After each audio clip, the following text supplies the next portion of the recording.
The fourth one is quality time. Quality time. These are people that just want to spend time with you. All they want to do is sit down with you, have your undivided attention, speak about anything and everything, and they don't want you to be distracted with anything. Your time, if you have set a time for us, it is an us time.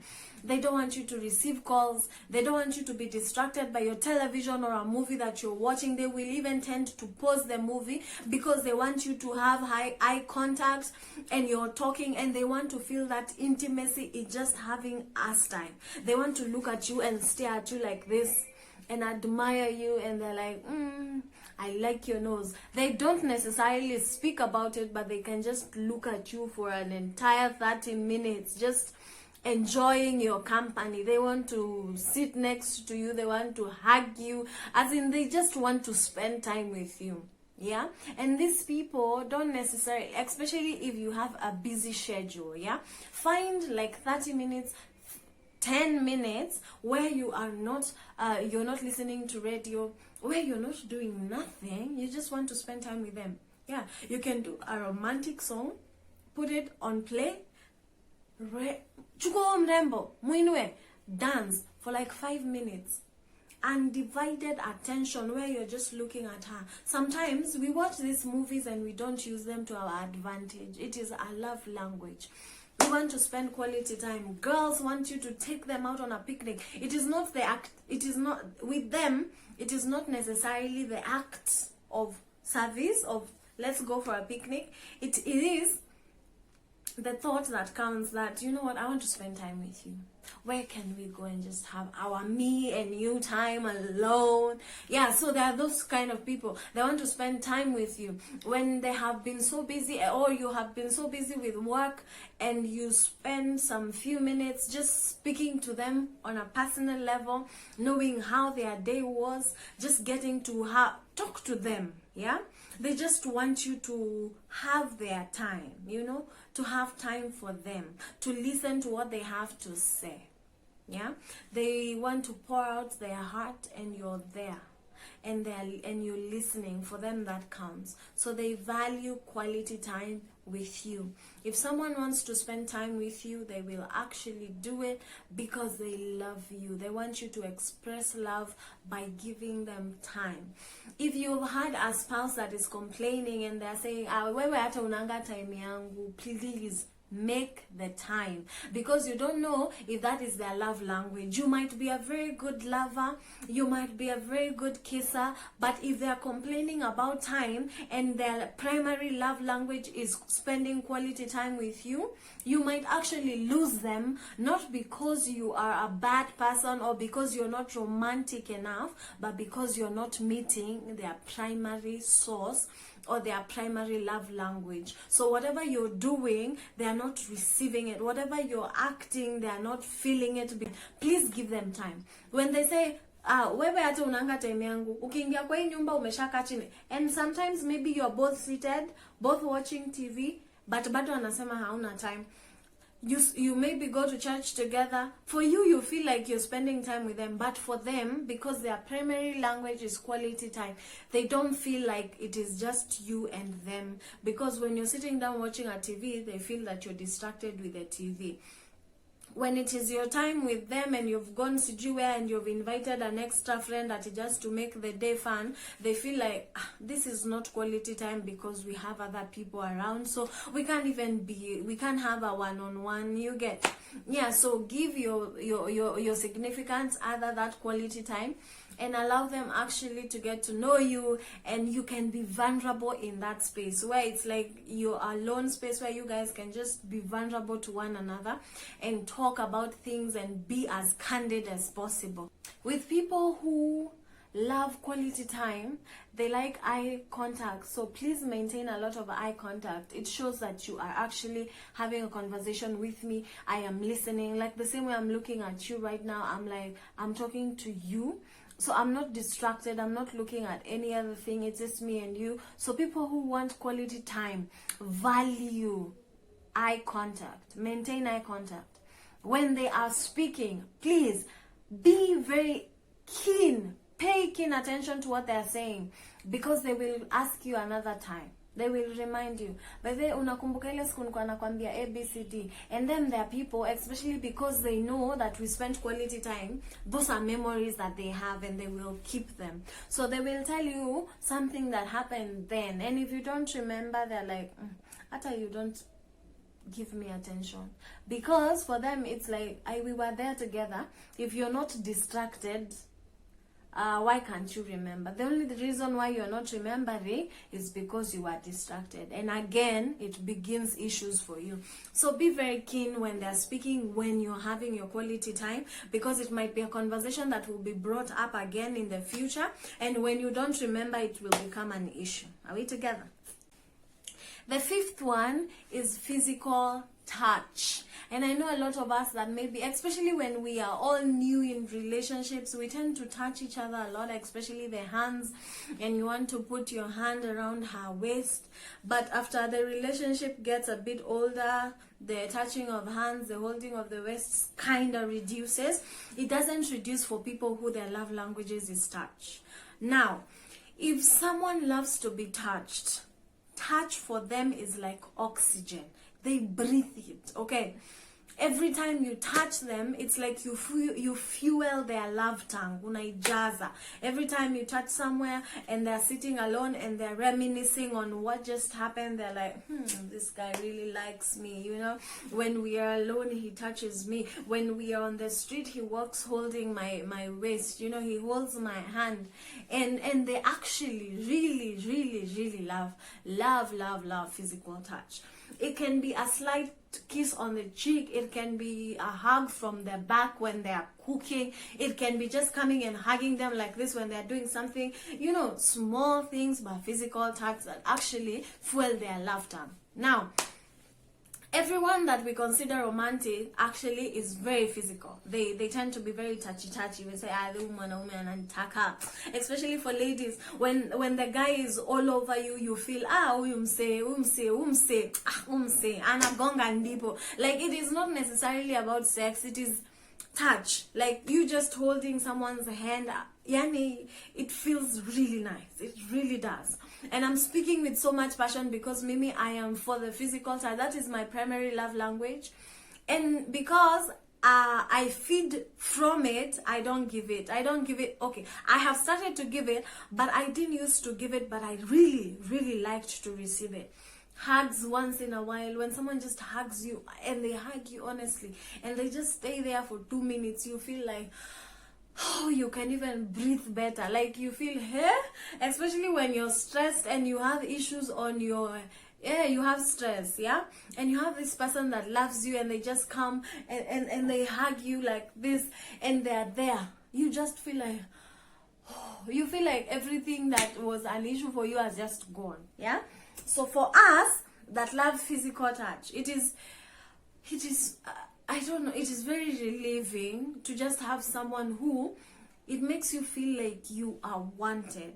It feels nice. It feels absolutely amazing to just have someone just hug you, just love you, just appreciate you in that level, in the level of just coming and tapping your back, especially when you have something and saying, you're okay, it shall be okay, you know.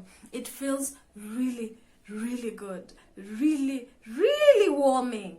And I know that even for the other love languages, it feels the same. It's just that I can't express them as well, or I'm not as passionate about them because those are not my love languages. But I really know how to interpret love that is physical, that has that physical touch, because that is how I interpret love, my love language. That is my primary love language. I have secondary ones, and my 2 secondary ones is acts of service, where I'm just tired. I'm from work. I am so exhausted, and I walk in the house, and one time I found my husband cooking chapatis, and I felt so loved. I felt amazing. He did not say I love you. I found him cooking chapatis, you people. He was not, he wasn't in the lovey-dovey atmosphere. He was just cooking because I had communicated that I would be late. And because I would be late, and he was actually hungry. Yeah, and he couldn't wait for me for that long until I come, and then before nifike, then I start preparing. And he loves chapatis, so he decided, you know what, because it's a Saturday, I am off, I will cook me some chapatis to enjoy, and my wife will find me where she will find me, and she will continue. But by the time I was getting home, he had almost cooked all of them because mebaki tatu. I washed my hands before I could even help, because I went right into one and started eating. By the time I was eating and asking him how his day was, he had finished cooking, so I didn't cook. But let me tell you something. I honestly felt loved. He didn't even say I loved you that time. He didn't say, but I felt warm. I felt nice, because I was like, oh, you have just decided to cook kwa sababu unajua nimechoka. Yeah, maybe venye nimekupigia story, he told me he was hungry and he was craving for chapatis, and he couldn't wait for me to come that late, start making the chapatis for him to enjoy them. So he decided, let me start cooking. He was actually starting so that I can come and continue, just doing the basic kunianzishia ndio nisikuje kuanza, you get. But because I found them almost done, the thought of he just decided to cook. Okay, his reason for cooking were not like mine. It wasn't from the point of this girl will come tired, let me just cook. No, it was I'm cooking because I'm hungry. But me, I interpreted it as, oh, this is so nice. You're such a loving husband. Yani you decided to just cook. And I did the mboga. And when I was cooking the stew, I was so excited. I was cooking it with a lot of psych. I even forgot I was tired, because I was like, oh, this man is amazing. Let me even cook. Yani, I'm even excited to cook. And I'm happy. So you guess, that is my secondary love language, acts of service. It feels nice when he goes out of his way, especially when he's tired. Especially when he has told me, okay, baby, I am tired. But then he decides to do something just to help me. And maybe I'm not as tired as he is. And he just decides, babe, it's okay, let me just go and do something. Let me go and buy for you. What do you want? You want ABCD, because we don't have kids yet. So he's the one, he volunteers to go to the shop, and I feel, oh, he's such a sweet man. But what has he done? Ametoka tu ameenda kununua chakula. But for me, oh my God, because it is an act of service, I feel, oh, thank you. Because he has, and I mean, idea my work to be easier. So you get, yeah. So it actually hits home. It makes it feel like he's there for me, you know. It makes a difference, just knowing that he's just doing that because he wants to make my work easier. So if you are in a relationship, I would read in between the lines. Angalia msichana. One thing I know, when we are talking about our past, we actually talk about things that we want or we love. I remember when I was dating my current husband, I was from a relationship with someone from Tanzania. And because it was a long distance relationship, I would go to Tanzania once or twice. So the relationship wasn't, we were not seeing each other every day. And it got to a point I felt, this man is not even having time for me, even for conversations. And I started to feel like we are drifting, not necessarily because he was far away, but because we were not communicating. So I was feeling like, this one does not have time. And I noticed that I also love quality time. I like to be given my space of attention. I'm not the girl that will ask you to talk to me. Ukiamka tuma message, I love you. Or lunchtime tuma, jioni tuma, nika doze. No, I'm not. I feel crowded when you do that. But when you give me 5 minutes of your time, 5 minutes out of your busy schedule, or just 1 hour, and decide, you know what, let's talk. How are you doing? Nini naendelea? Especially because our relationship was long distance. So when he was not feeling he was not giving me quality time.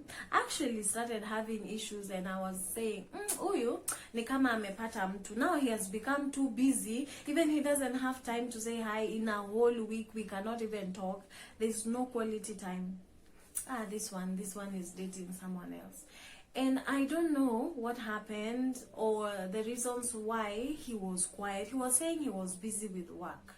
But my interpretation was, when we started dating, you were actually more busier, because that is the time you were beginning he was beginning his company in Tanzania. He had just shifted to Tanzania. He was Kenyan, so he had moved to Tanzania. So that was the time that he was actually busier when we started dating, because that was the time now he was establishing himself, meaning he needed more time to even think, more time to go and meet clients, more time for whatever.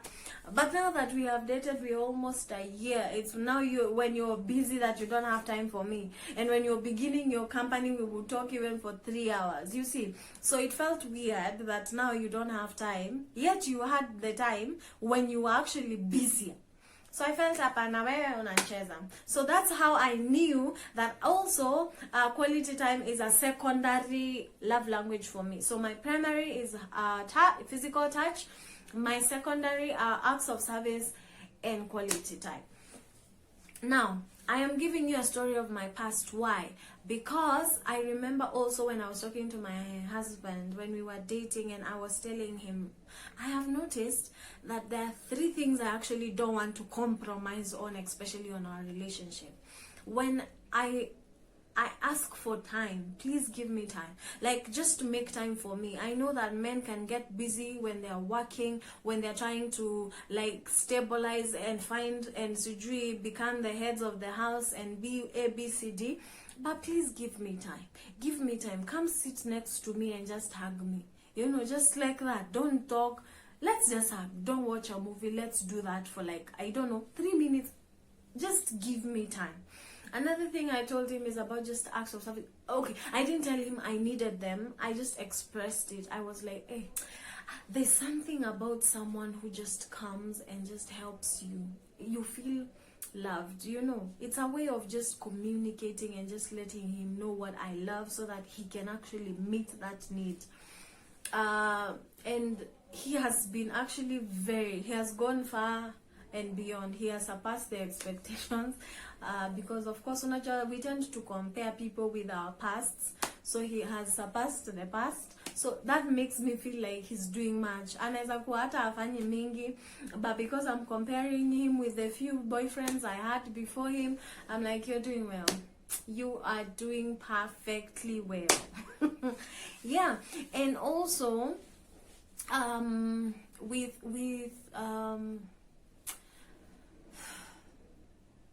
let me look for the right words even as I close. To help you find the kind of love language that suits you. I always say that your past is a very good place to learn. It is a very good learning experience. Look at the things that maybe you felt you needed that were not being met in that relationship. Yeah?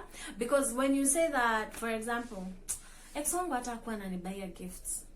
Well, most of mine were not buying gifts. You get? But it wasn't an issue, because for me, I don't like gifts. Receiving gifts for me is not a love language. Unless I give it to you, but it doesn't feed my love. It can maybe help. I can do it for someone, but for me, it doesn't work. Yeah? So I have never left anyone because they did not buy me a gift. I have never left anyone because they didn't affirm me, because that is not my love language. My kind of affirmation I actually get from the people around me. So it doesn't necessarily need to be from someone that I actually love. And this is what I mean. Yeah? I am part-time actress. So when you do something and you do it well and people tell you, good job, I have been affirmed. So I don't consider it a love language. I consider it a mean celeb.